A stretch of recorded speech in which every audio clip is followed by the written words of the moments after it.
problema kung kung sasabihin na ng gobyerno. Hindi, pag hinuli yan, pwede siya pumuntang korte. O, kami mismo sa minority, at least ako, hamunin ko siya, pumasok ka. Ang hinihingi lang ni Senator Bato katiyakan na kung may warrant of arrest, makakapunta muna siya sa Philippine Court. Yung nangyayari ngayon na baka meron, baka wala na ICC, tapos ang sabi ng DOJ, pwedeng voluntary siyang ganon. So, sino sa inyo dito? Kung tingin nyo, bigla kayong arresto, bigla na lang kayong dadating sa Hague, nandito kayo sa Senate ngayon? Ang nagkulang hindi si Senator Bato. Magandang araw po sa inyo mga banateras. Ako po si Banat Girl. Ito po mga banateras, panoorin natin ito at sabay-sabay po tayong mag-react sa comment section. Alright, panoorin na po natin ito mga banateras.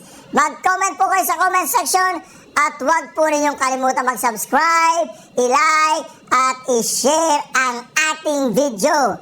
I am not Filipino for nothing. Mahalin po natin ang Pilipinas. Ito na po. Si Yusek Aboy Paraiso. Oo, kaya yan ay Kagawad Joey, ihanda-handa mo na tumbong mo, Brads. Yan ang problema eh. Itong Kagawad Joey na to, notorious ho itong mga kababayan. Mahilig talagang magpakalat ng fake news to.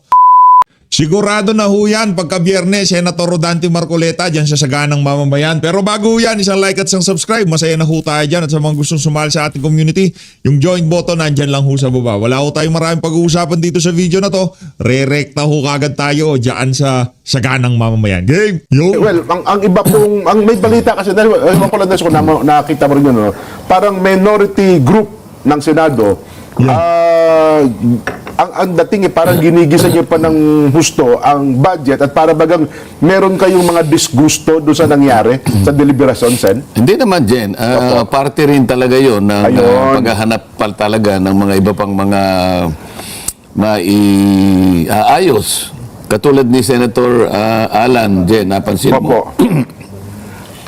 Although broad stroke yung kanyang ginawa sapagkat pinipilit niya na halimbawa yung aspeto ng yung stunting ba, yung bang Yung sa mga bata ay kagutuman. ang isang bata kasi yung first 100 yung first 1,000 days kapag wala kang nagawa doon at hindi mo naayos ang kanyang paglaki, mahihirapan ka na ma-rehabilitate yun eh. Ayun pala. Kaya pinipilit nila yung first 1,000 days ay magkaroon na ng intervention ng mga ahensya ng pamahalaan na may kinalaman mula pa sa pagbubuntis nung ina hanggang siya na maipanganak, no? Pukwentahin mo yun, yung 1,000. Parang kung first 1,000 days, parang 3 buwan yan, di ba? Parang mali. Tatlong taon.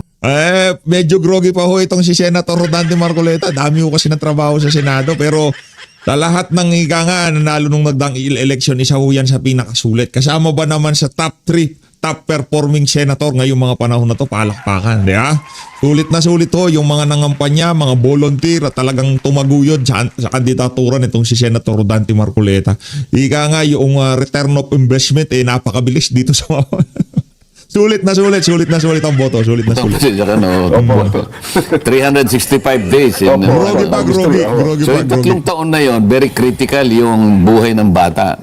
Kailangan doon pa lang ay ma-address mo na lahat ang pangangailangan. Kasi kapag yun ay nagsimulang nag-manifest yung stunting. Opo. Ayun, hindi lamang sa nagiging pandak na pandak yung bata, pati yung isip niya may problema. So kahit anong introduce mo na rehabilitation, mahirap na eh. Ayun. So mga broad aspects ang kanilang pinalilitaw dyan. Kailan po naabangan yung BICAM? Sen, kasi sabi nila dapat mag-schedule na kayo ng BICAM, di ba? Mag-schedule siguro, pinag-uusapan pa kung sino yung sasama sa mga members ng minority, kung may sasama. Ng delegation. Ako naman, kung tatanungin nila, kayo na lang, sasabihin ko na, at kukunti naman tayo, so... Kaya lang... Teka lang, Sen, hindi pwedeng di ka kasama doon. Para balitaan mo kami kung sino ba yung ika nga mga talagang pumaldo diyan sa na yan, diyan sa BICAM na yan. Wag mong hayaan na hindi ka kasama dyan, Sendante. Anak ng toka. O isama. Sen Jen, ang budget Ganon. na higit na pinag-usapan ng mga kababayan natin nitong nakaraang mga araw ay hindi yung national budget dyan eh. Aha. Kundi yung budget na pambili ng makakain nila na nagkakahalaga ng 500 pesos. Nako. Nang sabi Viral nga yan, no? Oo. At ang sabi niyo daw, ay amyendahan na lang natin yan. Huwag na kayo kumain. Tanggalin na yung Noche Buena na yan. Ako personally, alam ko, hindi sasabihin ni Senador yun eh. Di ba? Ayan, no? Alisin na lang daw yung Noche Buena dahil sa nagre-reklamo ngayon sa 500 eh. Mas maganda kayo na po siguro ang Hindi sasabihin ni Senator Rodante Marcoleta yan. Kung sino man na nagpakalat niyan, malamang sa malamang yung mga hater niya. Medyo marami-rami kasing hater tong si Sen Marcoleta eh. Diba? Daming galit dyan, no? Mga talyanista, mga ensaymada vlogger, mga loyalista, mga dilawan, mga pinklawan. Lagi ho silang barado dito sa mama na to eh. maglinaw nito, Sen. Nakikita nyo naman at pinasinag nga. Yung account na Kagawad Joey ay nagsimulang magkalat ng fake news. Teka lang, Sendante, parang kilala ko yung Kagawad Joey na yan ah. Parang kilala ko ata yung Kagawad Joey na yan. Naririnig-rinigan na natin yung ano na yan. Ang Kagawad Joey. Ito yung mahilig magpakalat ng fake news. Anak ng toka. Ang hirap po nito mga kababayan. Ito. Ito yung ano. Ito yung nanghamon kay Tio Moreno tapos tag dito, umurong ang yagba. Inamuno niya si Tio Moreno eh. Nung pinalagan siya, hindi naman kumana.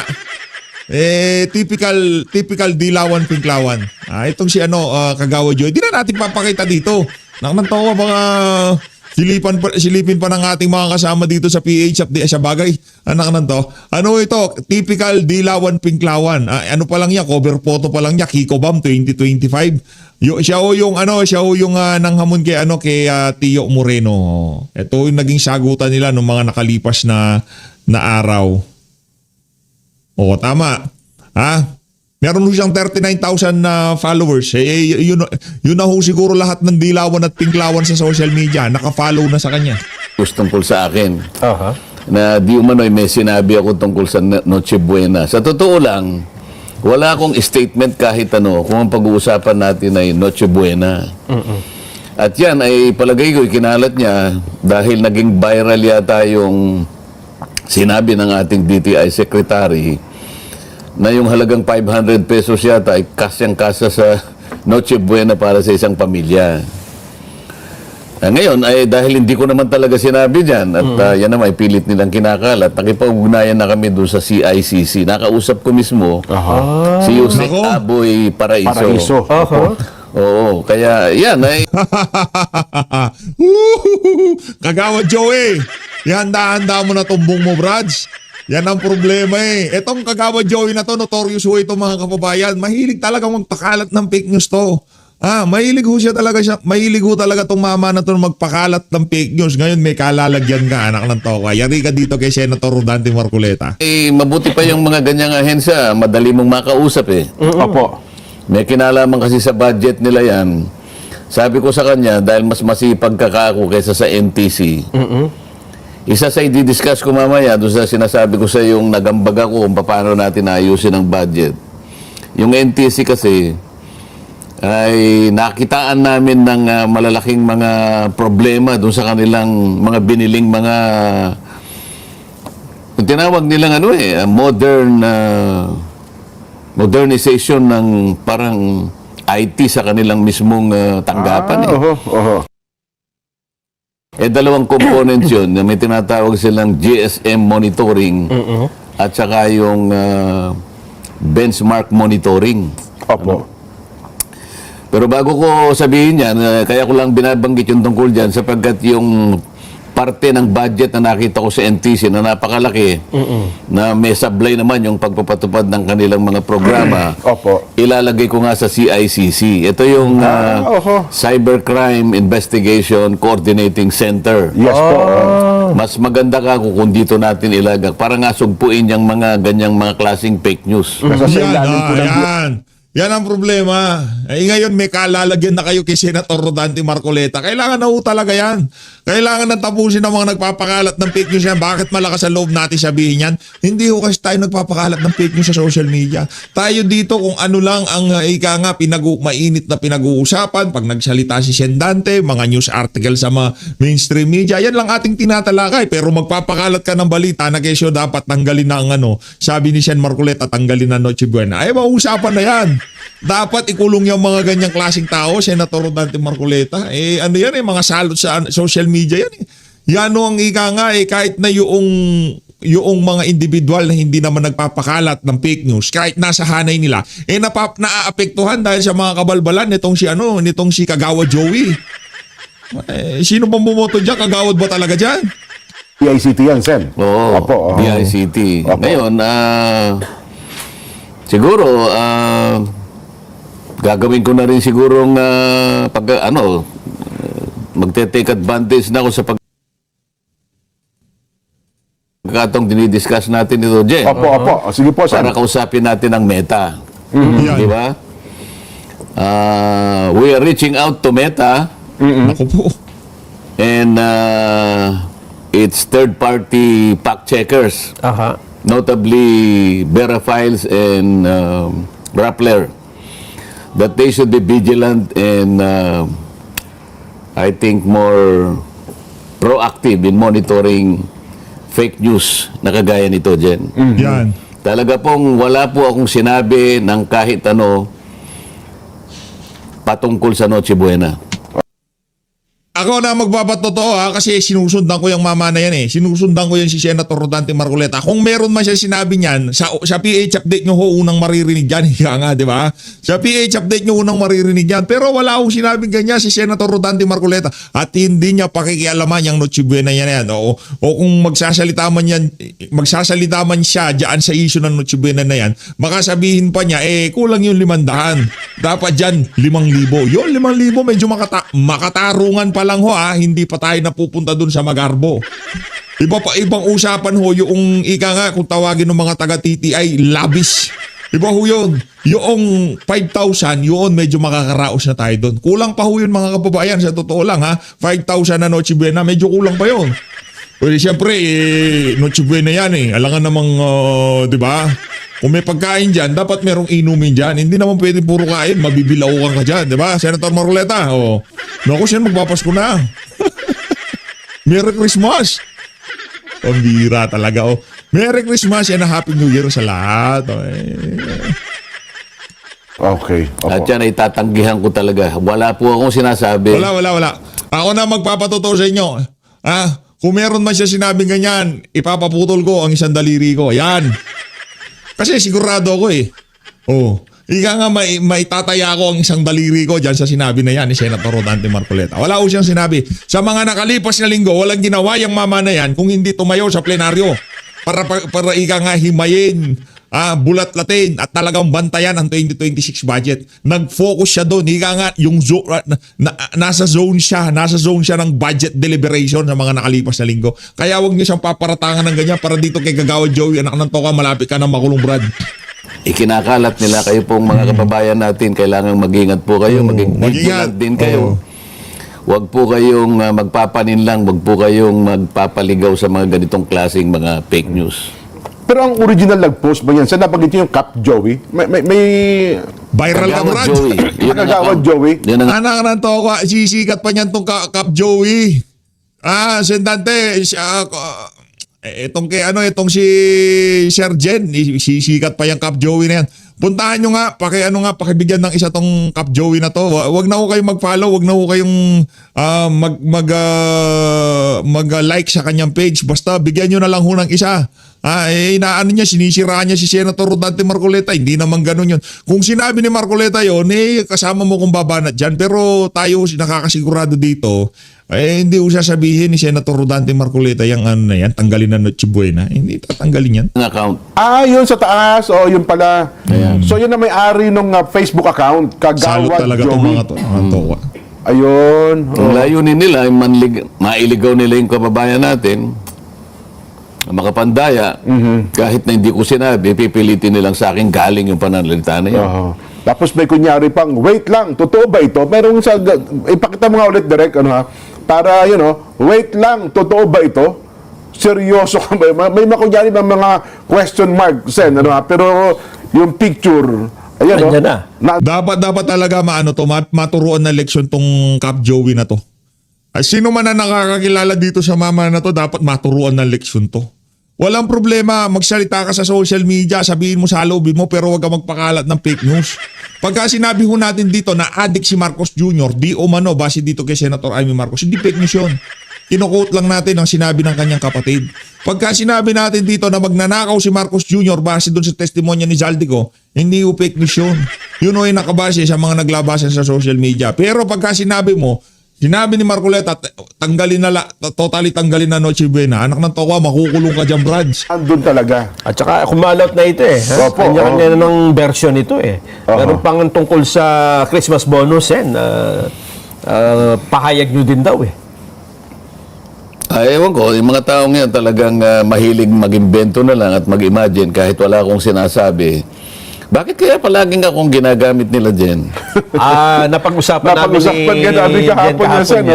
Kung ako pa yung walang sinasabi, ako pa yung ginagamit. Kasi Sen, parang ang pangalan niyo po ngayon phenomenal Yun. Pagka binanggit po ang Rodante Marcoleta, pag tinype mong gano'n sa Parang langgam yan. Oo. Nakakita ng candy. Kukuyugin lahat kayo Kaya kahit na wala kayo, hindi kayo nagsalita, pero nakapost sa pangalan nyo, dinudumog agad, Sen. Pero kumikita ba sila dyan? Ay, malaki. Meron po, malaki. meron. Yun naman pala eh.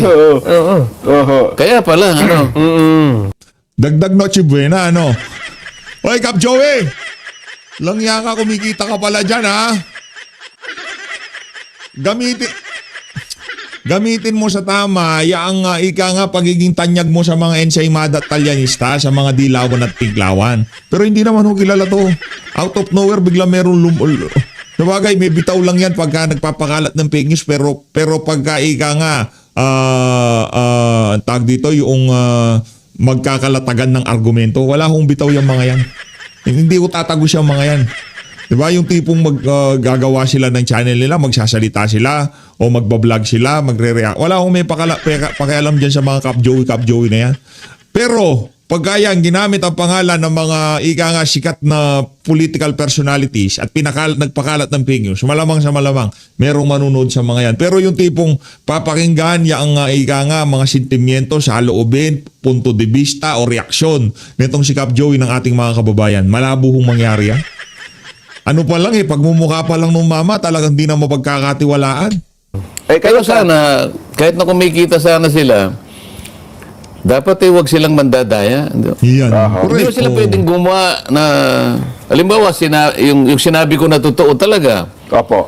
So, hindi na nga nakapandaya, nakatulong pa para malaman ng tao yung sinabi ko, kumita pa sila. Ba't hindi na lang ganun? Ay, kasi may tinatawag ngayon na rage bait dyan Rage. Uy, bago yan. Hindi ko alam yan, ha? Alam ko lang yung maraming mahilig mang clickbait. Yung clickbaiting, maraming yan. Dati ginagawa natin yan, pero ngayon hindi na. Hindi na tayo nanging clickbait. Ang cheap. Diba? Yung rage baiting, meron palang ganyan, di ba? Yung talagang ibibake nila na magalit yung ating mga kababayan sa mga particular na post sa social media. Diba meron palang ganyan, ha? Mas Matindi. mabilis bang kumalat kung nakagagalit? Ay, oo. Ang gagalit. Ba't di nila ipaling nila doon sa nakatutuwa. Baka mas ganun. Baka mas malaki pa yung kikitain doon eh.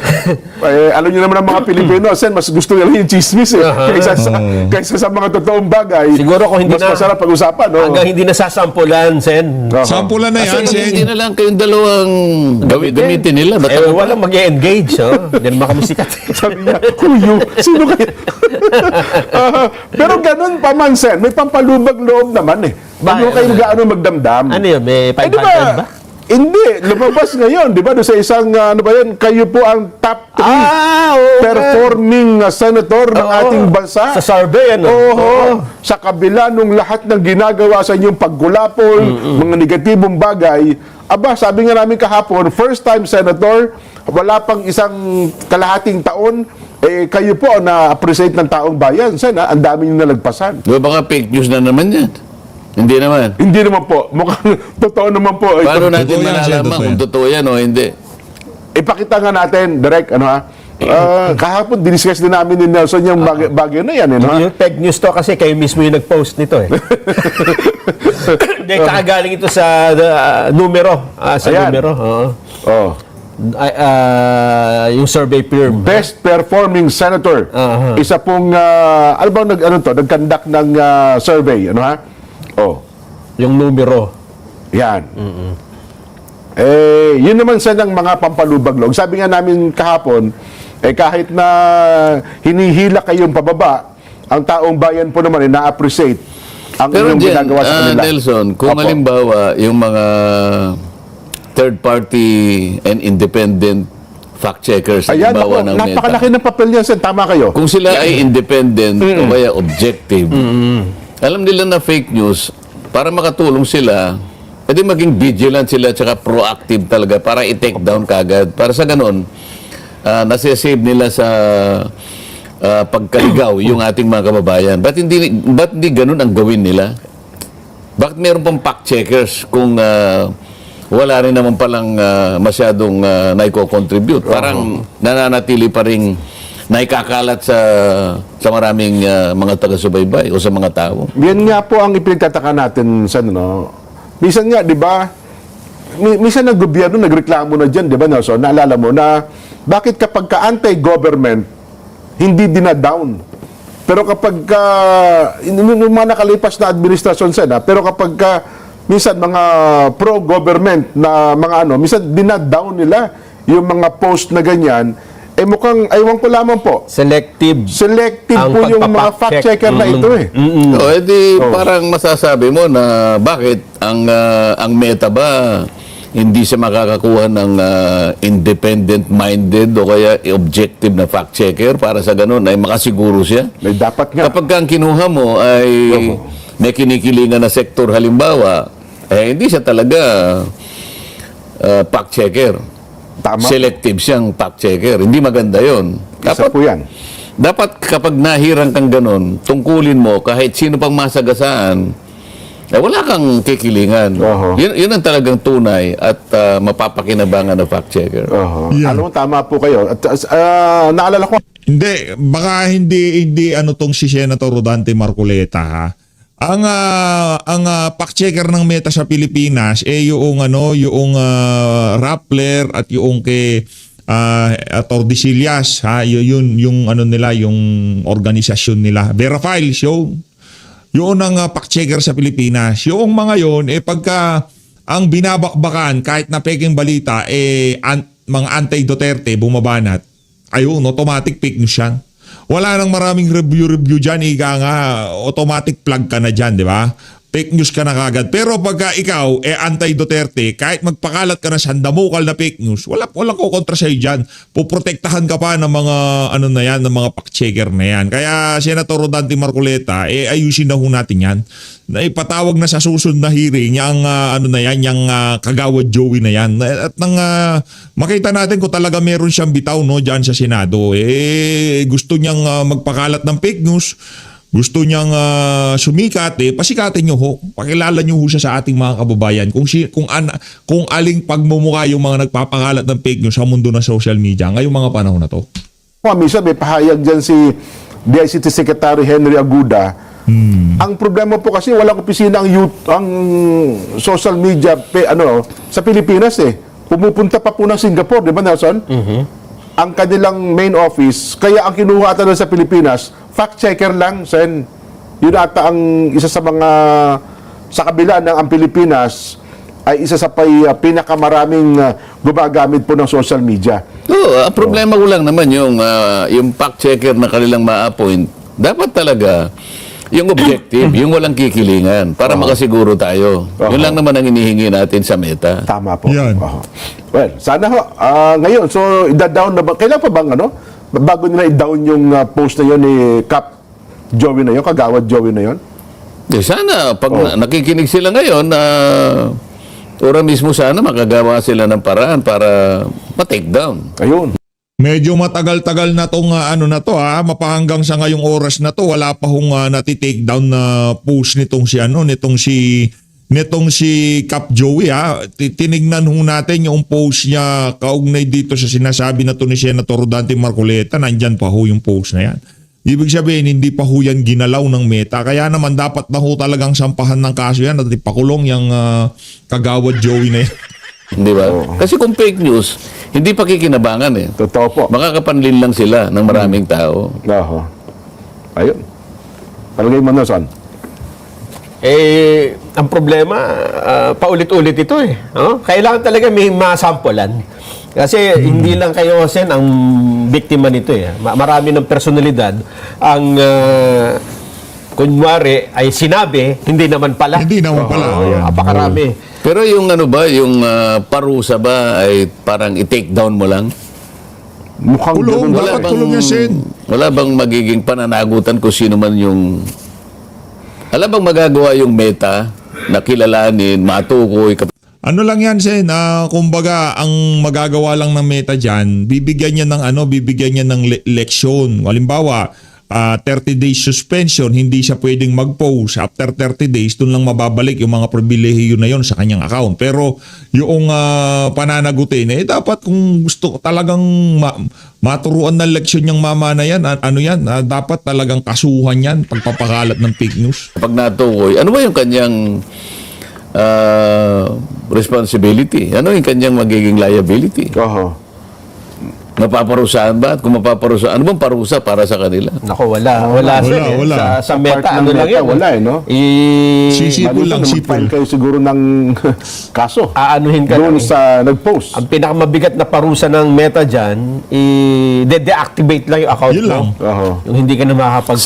Sa ngayon, ganun lang. Kasi Wala. maaaring yan, dumami o kaya pati yung extent ng kanilang panlilin lang, malay mo sa susunod na mga panahon ay mas lalong lalalim, magiging, anong tawag doon?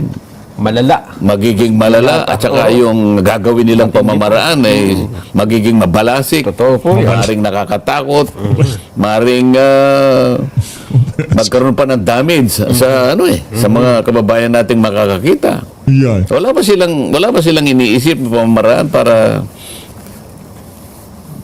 matakot man lang o kaya kahit anong paraan lang. Kasi ngayon kasi pagka tinake down mo lang, ngiti-ngiti lamang yung may-ari ng account. Ayun nga po. Gagawa ng bago. Sisipol-sipol lang yun, Sen. Habang pinapanood niya tong video na to, halimbawa, naligaw siya dito kay PH Update. Ang gagawin lang niyang unggoy na, Kagawad Joey na, sisipol-sipol. Makakapal ang mukha ng mga dilawan at pinklawan na yan Nasa DNA na nila ang pagiging walang hiya, ika nga. Ang hilig magpakalat ng fake news. Kung ang mga talyanista tensaymada, mga credit grabber, pati yung mga donation na proyekto kinukuha nila, ni isang singkong bingi pala, wala man tayong inumbag doon sa tulay na yon na pinasinayaan nitong si Marcos Jr. at kesyo binida niya na isa sa mga legacy project niya para merong saltik sa utak. Hindi nga naglabas ni Singkong Duling ang sambay ng Pilipino doon. Pera pala ng mga Chino ginamit doon. Kung makapagbida-bida siya, akala mo talaga tayo nagpagawa. Pati gumawa, puro Chino mo pala. Pamira! Tapos yung naibigay pang trabaho doon sa mga Pilipino, anak na tao, dapat po pala pasalamatan natin yung mga Chino doon sa ginawa nilang yun. Ginastos na nila, pinagawa pa nila, ibang klase pala pagka Chinese yung mga kontraktor, no? Talagang pulido pagkagawa. Ngayon, nababago na, di ba? Yung stigma na made in China, medyo nawawala na yan yung mga panahon na to. Kasi nakita ng, ng buong mundo na talagang merong palsipikadong gawa ang China. Pero marami ho silang mga dekalidad na gawa. Halimbawa, yung mga iPhone nyo na talagang bilib na bilib kayo, kahit tignan nyo yan. Made in China yan. Dinisenyo sa Estados Unidos at inassemble sa China. Ginawa sa China. Karamihan ng mga gamit nyo sa TV, lahat gamit nyo sa bahay, mga TV, ref, made in China ho yung mga yan. Karamihan ipagpalagay na natin, yung ref nyo, made in Philippines. Pero yung mga pyesa niyan, wag ho kayo magulat, made in China din yan. Inassemble lang sa Pilipinas. Okay? Bawa yung sinasabi, may made in Philippines tong ref ko, matibay ito. Pagbukas nyo sa likod niyan, yung mga pyesa, basahin nyo, made in China. Yung mga parts number, pagka i-replace yan, order kayo, galing China. Hindi, made in Philippines to, hindi made in China. Anak ng tao, pagka-check mo nung tag dito, part number, siners mo, i-import mo pa pala galing China. Pero made in Philippines. Go account yan. Napakadalis pa na magbuhat ng account. Ay, nako. Anyway, ayan po ang dilemma natin kung ang pag-uusapan natin ay social media. Ayun. So, ano pa? So, okay na tayo doon, Sen, sa budget natin. So, magantabay tayo para ho sa third and final reading sa Senate. Ganun ang mangyayari. Pero gusto mo, sabihin ko sa iyo yung mga Yan po. na-contribute natin. Interesado ako dyan, Sen. Para maintindihan naman ng mga kababayan natin. Paano ba yung mga pamamaraan? Ano bang ginagawa nila? Opo. Kasi yung budget na natapos, halimbawa, natapos na sa mababang kapulungan, yun ay dadali nila sa Senado. Yun naman ang titingnan ng Senado para sa ganun, rebisahin uli. Kaya makikita mo, pangkaraniwan na yung ginawa ng mababang kapulungan, kung tawagin yun ng HGAB, ibig sabihin, General Appropriations Bill na nanggaling sa mababang kapulungan. Yung ngayon ay hihimayin at gagawa ng report ang Senado. Ang tawag namin ay committee report. Opo. Ngayon, yun na ngayon ang magiging basihan nung pag-aaral at kung makakapag-introduce ng mga amendments, institutional and otherwise. Institutional, pagka sa ahensya, halimbawa, nakakita ka ng budget na alam mong parang hindi naman tugma doon sa kanilang ginagawa. Gaya ng binanggit ko kanina sa iyo, no? Yung NTC, nakita ko yung kapabayaan na sipisipin mo naman, bumili sila ng equipment. Napakaganda nung layunin dyan, Nelson. Opo. Yung equipment, meron siyang kakayahan na tulungan ang pamahalaan para ma-detect ang terrorism, Opo. Binili na itong equipment na to 2021, 2022, panahon pa ng pandemya Oho. At pagkatapos ay meron pang kakayahan para sa mga panahon ng sakuna. Halimbawa, may mga paglindol, pagyanig, may natabunan ng mga kababayan. Magagamit mo ito para sa gano'n, ma-detect mo kung nasaan yung mga natabunan Maski sa mga nabaha, yung mga nalunod, makikita mo. Yan. Ngayon, yung dalawang equipment na yon, binili nila ng halos 1 bilyong piso. Wow, napakamahal pala. 2021, 2022. Opo. Napansin ko, dun sa isang component, 390 million, pero nung makita ko sa kabilang impormasyon, local lang pala ang nag-supply. Oho. Binili niya dito mismo sa ating bansa. Parang trader lang yung nakausap ng NTC. Okay. So nabili niya 24 million yung isang component. Ipinasa nila sa NTC 390 million. Wow! Laki. Pagkatapos, para magamit mo yon, meron pang budget na 20.8 million na training. Mag-training kayo dahil sa paggamit. O isang training na gagawin sa isang araw sa Singapore at saka mga ilang araw sa Israel. Ngayon, naglista sila ng mga pangalan. Ng mga tao mag-training. Parang nakita ko mga 8 hanggang 10 tao yun. Okay, Ni-reject ng Israel dahil yung mga tao, nung ina-analyze niya, hindi sila yung dapat mag-training. Hindi qualified. Kasi technical talaga Opo. May pagka-anti-terrorism pa yun. Ni-reject ng Department of Ministry of Defense ng Israel. Sa mga hindi natuloy yung training. Nako, Pero pinalitaw ng NTC na nag-training sila. Aba, Ayan, magaling, ano, oo. Eh then, ni-require ko sila, sige ka, kundi pakita ninyo yung dokumento. Yung training. Nagtalaga Pinakita ng nila training, ngayon, oh. nag-seminar sila. Iba ka ako yung seminar sa training. Tapos, sige, para makita natin kung functional yan, Opo. dali nyo rito. Nagkasundo. Doon pa lamang sa parking, sabi ko doon sa mga staff ko, salubungin nyo sila. Okay, opo. Ayokong aakyat sila rito ng ang dadali nila ay yung mga equipment na kung saan-saan lang nila kinuha. Opo, oo. Baka mamaya hiniram lang nila, ganyan-ganyan. Oho. Ito kako yung mga serial number, kailangan ito yung ipakita nila. Opo. Yan. Hindi na natuloy umakyat kasi hindi nila na-present yung mga merong serial number. So, hindi functional talaga. Napakalaking kalokohan ng ginawa. Oo, kaya sabi ko, nakita ko, Opo.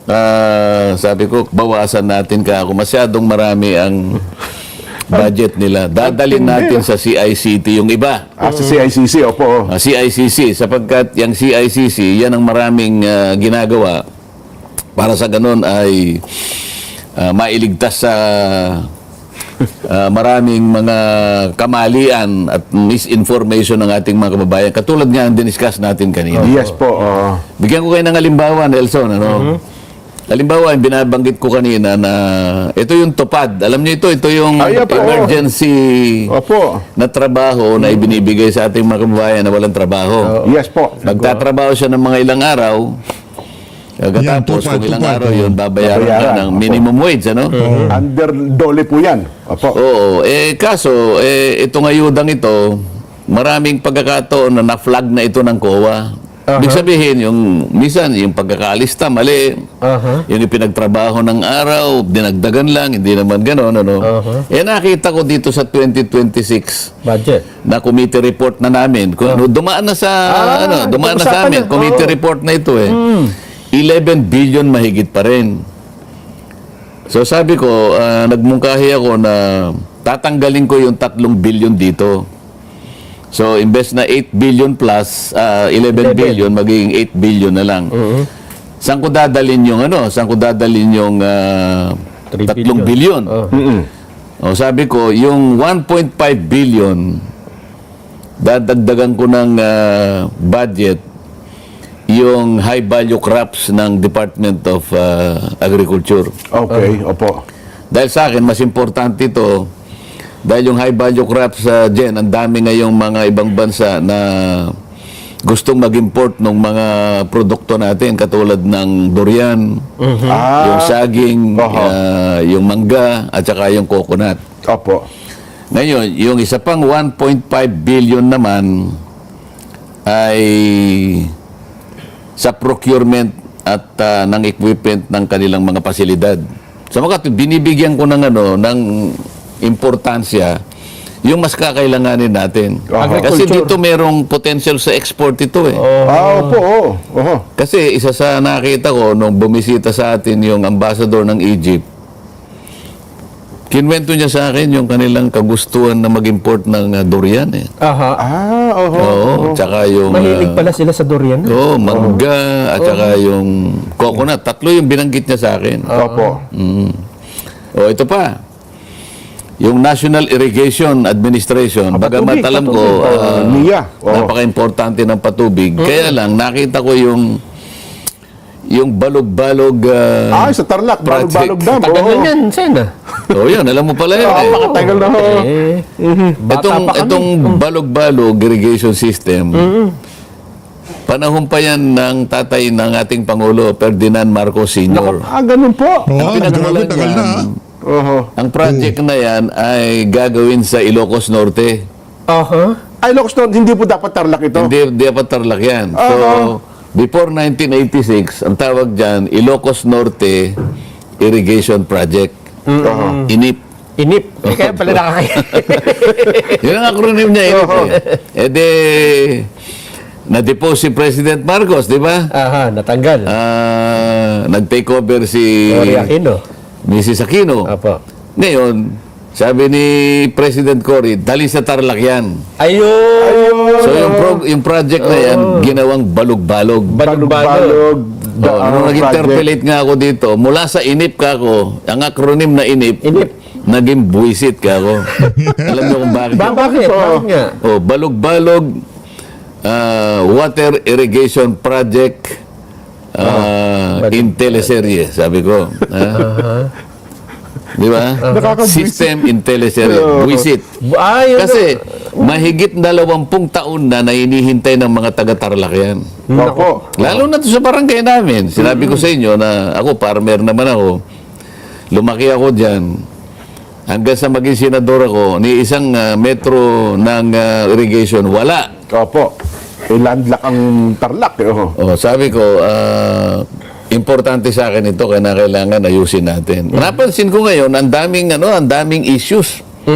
Mula sa pagkakabidding, pagkatapos yung terms of reference, kino-question, pagkatapos yung isa sa very essential na requirement, yung SLCC. Kasi pagka ikaw, malaki ang project na ito, Nelson, isa sa requirement, yung bidder, magpapakita ka ng tinatawag na SLCC. Opo. SL. Single largest contract completed. Para sa ganun, Pinakamalaking para kontrata. sa ganun, ma-validate nila, ma-assess nila, ito ba competent ito? Kayang gawin. At least kalahati ng project value Oo. ay magpakita ka ng project na ginawa may kaugnayan dito. So ang tawag nila, single largest SLCC. Opo. completed project. 7 billion mahigit ito. So ang dapat mong ipakitang project na nagawa mo na, Oho. 3.7 o 3.5 billion. Mahigit doon sa at 3 least. billion. Opo. So nagkaroon ng issue doon. Aha. So sabi ko, habang napagtibay natin, nare-reviewin ito, nakita ko ngayon 641 million plus. Oho. Sabi ko, kukunin ko muna ito sa pagre-reviewin lang muna ito eh. Total MOOE lang naman ito. So, saan ko ilalagay yung 500 million? Opo. Kasi re-reviewin pa naman to. Sabi ko, ilalagay ko ka ako dun sa project ng Metropolitan Manila Development Authority. Ito yung drainage improvement along Marcos Highway. Doon sa Pasig, Marikina, Cainta section, phase 1. Oho. Kasi, yung Marcos Highway dyan, may nilagay na interceptor project dyan ng DPWH. Nako. Pag umuulan, lahat ng